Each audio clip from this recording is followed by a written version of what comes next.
சத்தியமான பொன்னு 18 படிகளும் 18 புண்ணிய மலைகளாம்.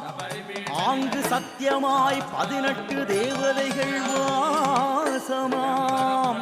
படிபூஜை நாம் செய்யலாம். வாழ்வில் படிப்படியாய் உயர்ந்திடும் நிலை காணலாம்.